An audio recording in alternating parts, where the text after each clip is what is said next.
Hello, आप सभी लोगों का स्वागत है। आज मेरे साथ मिसेज रेणु अग्रवाल हैं, जो उत्तर नगर की रेनाउड पेडियाट्रिशियन डॉक्टर हैं। आज मैं इनके साथ इंटरव्यू लूंगा और कुछ खास चीज जानेंगे और किस तरह से उन्होंने अपनी सफलता को पाया है और लोगों को किस तरीके से लाभान्वित कर रही हैं। इस सारी डिटेल के बारे में जानेंगे। मेरे बारे में, मेरा नाम हर्ष गुप्ता है, मैं एक फाइनेंशियल प्लानर हूँ। मैं बच्चों के मिशन में उनकी पढ़ाई लिखाई की उसमें मदद करता हूँ। उनकी फाइनेंशियल प्लानिंग करना है, उनके बच्चों की किस तरीके से शादी की और उनकी फंड की प्लानिंग करना है, उस सारी चीज़ों को देखता हूँ। अब मैं आगे रेणु अग्रवाल जी से कुछ क्वेश्चन पूछना चाहूँगा, जिससे वो आगे अपने कुछ बताएं। मैम, आपका मिशन क्या है? आपने क्या सोचा है वैसे अभी? मेरा मिशन ये है कि 1 लाख से भी ज़्यादा पेरेंट्स को मैं अपनी जो प्रूवन बेबी केयर टिप्स और छोटी मोटी बातों से उनके माध्यम से पेरेंट्स को हेल्प करूं बच्चों की ग्रोथ एंड डेवलपमेंट के लिए, और वो मतलब उनको बीमारी कम झेलनी पड़े, मतलब simple tips to take care of baby well. Okay okay, बहुत बढ़िया, काफ़ी अच्छा। देखिए, इनका सोच है अपना कि इतने बच्चे हैं आजकल, हम देखते हैं जिस तरीके से बच्चे, हम लोग छोटे छोटे हमारी खुशी के बल बच्चों के साथ जुड़े होते हैं, मगर एक बच्चा अगर बीमार हो जाता है तो हम लोग किस तरीके उदास हो जाते हैं। ऐसे में अगर मैम अगर बच्चों को एक वैल्यू देती हैं, एक पेरेंट्स को एक तरीके से पहले से ही बताती हैं कुछ, तो उनके बच्चों को पहले से ही हम लोग इस तरह से सुरक्षित कर सकते हैं कि वो आगे जाकर बीमार ना पड़े। अच्छा मैम, आपकी कुछ अपने सक्सेस जर्नी के बारे में कुछ बताइए। आपने किस तरीके से अभी तक अपना सक्सेस पाई है? देखो, डॉक्टर की लाइफ में तो हमें स्ट्रगल ही स्ट्रगल है। मैं बचपन से पढ़ाकू रही हूँ, तो मेरा ये था कि मैं पढ़ती रहती थी। मेरी मम्मी अब बताती है तो स्कूल से आती थी तो सीढ़ियों में बैग रखा बिना खाए शुरू हो जाती थी पढ़ना। और सारा दिन मतलब ये था कि पढ़ती रहती थी मैं। और अपना पहले क्या था स्ट्रगल में, क्या कि मैं पहले हिंदी मीडियम स्कूल में थी, तो मैंने सोचा कि अगर मेरे पेरेंट्स ने, I am the youngest in the family, तो मेरे पेरेंट्स, मेरे ब्रदर सिस्टर ने सबने बहुत सपोर्ट किया। मैं पहले हिंदी मीडियम स्कूल में थी, तो अगर मुझे डॉक्टर बनना है तो I should go to English medium school. फिर मैं इंग्लिश मीडियम स्कूल में गई, कॉन्वेंट स्कूल में गई, वहाँ स्कूलिंग हुई। स्कूल में मैं हमेशा फर्स्ट सेकंड थर्ड ऐसे ही, मतलब फर्स्ट सेकंड हमेशा ऐसे रहे। तो 10th किया, फिर +1 +2, फिर कोचिंग। उसके बाद क्या हुआ, प्लस मेरा इंडिया में, ऑल इंडिया में रैंक थोड़ा सा पीछे आया, तो मुझे क्या मिला, साउथ के कॉलेजेस मिले, जो कि मैं पहली बार घर से बाहर गई पहली बार, और वो भी इतनी दूर, कितना किलोमीटर। तब उस टाइम तो फ्लाइट वगैरह का तो नहीं जाने का होता, ट्रेन से जाते थे हम 3 दिन का सफ़र करके। कभी साल में एक बार चक्कर लग गया, घर पे तो लग गया। और यहाँ पे क्या होता था स्कूल टाइम में, तो हम सबसे मतलब आगे थे, फर्स्ट सेकंड थर्ड। वहाँ पे आपसे इतने ज़्यादा इंटेलिजेंट लोग मिलेंगे कि मुझे इतना डिप लग गया। आई वॉज रियली ना, मतलब सुसाइडल मेरे को इतना हो गया था फर्स्ट ईयर में, 2-3 मंथ्स में। एक तो रैगिंग हुई, पेरेंट्स की उतनी सपोर्ट नहीं, पहले कहाँ मोबाइल होते थे, इतने मोबाइल तो होते नहीं थे। पहले होता है कि लैंडलाइन से वो आवाज़ लगा रही है, डॉक्टर रेणु आपका फ़ोन आया, तो उतना फैमिली सपोर्ट, मतलब मोरल सपोर्ट उतना इतना दूर बैठ के नहीं मिल पाता था। तो उस टाइम फिर मेरा ब्रदर मुझे वापस लेने आने वाला था, क्योंकि मैं इतना टेंशन में आ गई थी, मुझसे नहीं हो रही पढ़ाई, मेरे को तो कुछ आता ही नहीं है। तो फिर मेरे सीनियर्स ने बोला, दे सपोर्टेड लॉट, कि नहीं आप इसको एक बार ले जाओगे ना तो वो कभी ज़िंदगी में डॉक्टर नहीं बनेगी। और फिर मेरे ब्रदर ने डिसाइड किया कि नहीं, हम नहीं आएंगे स्कूल। मैं एक बार घर चली जाती, वापस आ जाती, मैं हरियाणा की रहने वाली हूँ, वापस घर आ जाती तो मैं वापस नहीं जाती केरला। तो ये ऐसे फिर 5 इयर्स मतलब निकले, पढ़ा, बहुत मुश्किल है। डॉक्टर की पढ़ाई इतना इजी नहीं है, बहुत मुश्किल है। स्ट्रगल। उसके बाद फिर ये MBBS करने के बाद भी ये नहीं है कि आप पूरा सेटल हो गए। उसके बाद आपको और सुपर स्पेशलिटी करनी है, पोस्ट ग्रेजुएशन करनी है, उसमें भी काफ़ी स्ट्रगल, कोचिंग, इधर थोड़ा सा। मैं एक बहुत रिच फैमिली से हूँ, बट कुछ फाइनेंशियल सेटबैक्स तो फैमिली में आते रहते हैं। तो जब मेरा ये MBBS ख़त्म हुआ तो there was some financial setback in my family. तो फिर उस टाइम भी मेरे ब्रदर्स ने, सबने बड़ा सपोर्ट किया। फिर कैसे न कैसे करके मुझे पोस्ट ग्रेजुएशन मैंने अपना क्लियर किया, पोस्ट ग्रेजुएशन पीडियाट्रिक डिग्री लिया। मैं सोचा मेडिसिन लूँ, पीडियाट्रिक लूँ, मुझे लगा बच्चों का काम थोड़ा सा अच्छा है तो I should go for paediatric किया। फिर अपना डिग्री लिया। उसके बाद कुछ और डिग्रीज भी करनी थी, पर शादी हो गई तो और फर्दर डिग्रीज नहीं ले पाई मैं। अब busy with family, doing work, अपना क्लिनिक, अपना जॉब, ऑल दैट। खुश हूँ, आई हेल्प पेरेंट्स। मैम अब मेरा क्वेश्चन आपसे ये है कि आप मतलब ये अपना अपने मिशन बनाया, आप किस तरह से मतलब बच्चों को ये जो केयर करते हैं, आप इसके लिए पैशनेट क्यों है, मतलब थोड़ा सा बताएं। मतलब पहले तो ये था कि मैं एक तो मुझे मैं देखती थी, मैं सबसे छोटी हूँ फैमिली में जैसे मैंने बताया, तो मुझे था कि मुझे घर पे नहीं रहना, I don't want to housewife, मुझे मतलब कुछ करना है। और देखा मैंने हाउस वाइफ्स को फर्स्ट दिन से, पैसे देना, थोड़े पैसे देना, उधर पॉकेट से निकाल लिए, उधर ऐसे हो गया। तो आई डोंट वांट दैट, मुझे ये था कि मैं अपना सेल्फ इंडिपेंडेंट रहूँ। कल को कोई दिक्कत भी आती है ना, कुछ नहीं पता होता ना ज़िंदगी का, कोई दिक्कत आ गई तो I should be self independent. लड़कियों को पढ़ना ज़्यादा ज़रूरी है, बहुत। लड़के क्या है, फैमिली बिजनेस में चले जाएंगे। लड़की पढ़ेगी तो कितनी, आप सोचो, एक एजुकेटेड फैमिली मिलेगी। आप डॉक्टर बन गए, लड़की डॉक्टर बन गई, तो हम लड़का डॉक्टर ढूंढ लेंगे। लड़की डॉक्टर नहीं है तो ये नहीं है कि डॉक्टर से मैरिज हो जाएगी, मुश्किल है, हम चाहेंगे तो भी। But if you are a doctor, लड़की डॉक्टर है, तो आप लड़का ढूंढ लोगे डॉक्टर उसके लिए, फिर सेट होगी फैमिली आपकी, सेट होगी, फिर आपके बच्चे भी सेट हो जाएंगे। मतलब you will be self independent, you don't have to depend on anybody. आपके हस्बैंड अच्छे हैं तो बहुत ही अच्छा है, आपकी फैमिली सपोर्ट है तो it will be a boom. लेकिन आप इन केस कुछ खुदा ना खास्ता कोई दिक्कत भी होती है तो at least you are self independent, you don't have to look at anybody. कभी भूखे नहीं मरेंगे डॉक्टर बन के, मतलब ये आप तो कितने अच्छे तरीके से काम करना है, आप मुझे उम्मीद है आगे टाइम में आप और ज़्यादा अच्छी ग्रोथ करेंगे। अच्छा मैम, आप ये बताइए कि आपके आने वाले टाइम में 5 साल के कुछ प्लान है, किस तरीके से आप अपने अपनी अपॉर्चुनिटी में किस तरीके से कुछ वैल्यू ऐड करेंगे। एक तो पहले मुझे सीखा कि और डिग्री लूँ मैं नियोनेटोलॉजी, न्यू बॉर्न्स होते हैं उनके फर्स्ट 28 डेज, उनको नियोनेट्स बोलते हैं। वो तो शायद मैं अब फैमिली में इतना बिजी हो गई हूँ तो I won't be able to.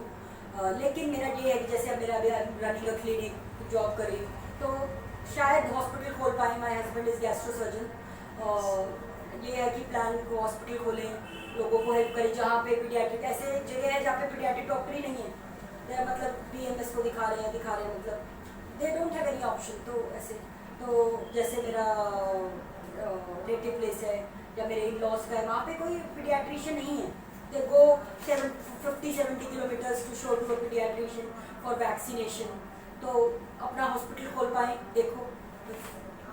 अच्छा मैम, अब मैं आपसे पूछना चाहूँगा कि आपकी सर्विस में आपको क्या लगता है कि क्या यूनिकनेस है जो और डॉक्टर्स में शायद आपको लगता है कि आप में कुछ यूनिकनेस क्या है, आपको क्या लगता है। तो I am a female doctor. क्या है, मदर्स को क्या कहती है आगे, मैम आप खुद मदर हो तो यू विल अंडरस्टैंड। यस, आप खुद बच्चे का केयर करते हैं, ये तो यू नो, तो हम आपके पास आए। और फीमेल ये है कि मदर्स मेरे पास अकेली आ जाएंगी दिखाने, उनके हस्बैंड को टेंशन नहीं है, फिर भी कुछ भी मतलब कि हाँ वो कॉल भी कर लेंगी, मुझसे बात भी कर लेंगी कि भाई तू ही बात कर ले, फीमेल डॉक्टर ही तो है, क्या हो गया, तू बात कर ले, she will tell you better. Female सी बात करती है, मदर्स बात करती है मेरे साथ। पेरेंट्स फ्री हो गए ना, फादर फ्री हो गया ना उससे, फीमेल से ज़्यादा कंफर्टेबल होती ये है। भी हो गया। और आई एम नॉट, मेरे को किसी भी चीज़ का लालच नहीं है। मैं वैक्सीनेशन करती हूँ, आई डू एट सबसे, मतलब जितना रेट मैं कम कर सकती हूँ कर देती हूँ। पुअर पीपल आते हैं, ठीक से है तो आई टेक हाफ, कुछ बहुत ही पुअर है तो आई सी देम फ्री। सबसे बड़ी बात, आई एम नॉट ग्रीडी, मेरे को किसी भी चीज़ का लालच नहीं है। मैं गुमराह नहीं करती हूँ पेशेंट को, मतलब मैं अपनी तारीफ नहीं करती हूँ, जस्ट नॉट। कोई नहीं है कि आज पहली बार आया टेस्ट करा लो जी, नहीं। मैं खुद मदर हूँ तो आई अंडरस्टैंड कि एक बच्चे को एडमिट करना है या कुछ करना है तो मदर्स को, पूरी फैमिली को कितना सफ़र करना पड़ता है अगर बच्चा बीमार हो जाए।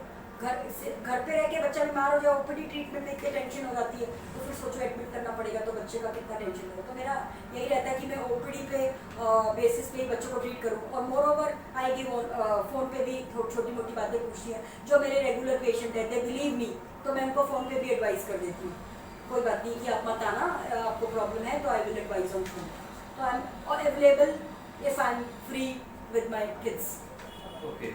अच्छा मैम, मैं आपसे ये पूछना चाहूँगा कि आप जैसे कि आपके पास काफ़ी सारे पेशेंट आते हैं, तो मैं आपसे पूछना चाहूँगा कि 2 मेजर चैलेंज जो आजकल पेरेंट्स फेस करते हैं, आपको क्या लगता है उसके बारे में थोड़ा सा ब्रीफ में बताइए कि 2 आपको लगता है सबसे मेजर चैलेंज फेस करते हैं, उसको क्या आपके अकॉर्डिंग क्या प्रिकॉशन हो सकता है, क्या मतलब कुछ ब्रीफ में बताइए। एक तो सबसे पहली बात, जैसे बच्चा बोर्न हुआ तो ये लाइफ चेंजेस, मदर आई क्या हो गया, मतलब लाइफ उसको समझ नहीं आ रहा, मतलब जैसे प्रेगनेंसी नहीं निकली, प्रेगनेंसी सब सही था, जैसे ही बच्चा हुआ ना लाइफ बिल्कुल चेंजेस। तो उस टाइम फर्स्ट 2-3 मंथ्स बड़ा प्रॉब्लम आता है, बच्चा सो नहीं रहा है।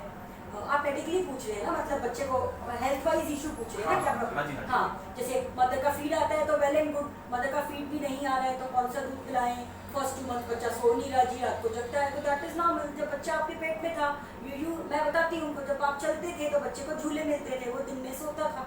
जब आप रात को सो जाते थे, उसके झूले खत्म, तो वो रात को रोता था, हिलता था ना ज्यादा रात को, तो वही वैसा ही रहता है। हाँ, सही है। बच्चा बाहर आने के बाद 2 महीने, I have experience my self, ये सच है, ऐसा ही है। 2 महीने तक आपका पता नहीं, आप 3 बजे सोओगे, रात को 4 बजे सोओगे, कब सोओगे। तो वो 2-3 मंथ्स ना, अगर आपने वो कवर कर दिया ना, मतलब अगर मैंने भी उनके साथ सपोर्ट कर दिया, I support them, parents mother को सपोर्ट करती हूँ कि उस टाइम डिप्रेशन भी हो जाता है, पोस्टपार्टम के मदर को डिप्रेशन भी हो जाता है, लाइक सच चेंजेस, तो दैट वो 2.5 महीना निकाल दिया ना आपने अच्छे से, with family support, with my support, with your braveness, तो मतलब काफ़ी कुछ सॉल्व हो गई। उसके बाद बच्चा धीरे धीरे हर स्टेज पे, बच्चे के हर स्टेज पे अलग अलग प्रॉब्लम्स हैं। बच्चे बड़े भी हो जाएंगे ना 18-19 साल के, तब भी अलग इश्यूज है, 12-13 साल पे अलग इश्यूज है, 10-12 साल पे और होता है बिहेवियर इशू आ गया, प्यूबर्टी आ रही है, just sudden behaviour changes, parenting कैसे करें, डांटना है बच्चे को तो दिक्कत, नहीं डांटो तो दिक्कत,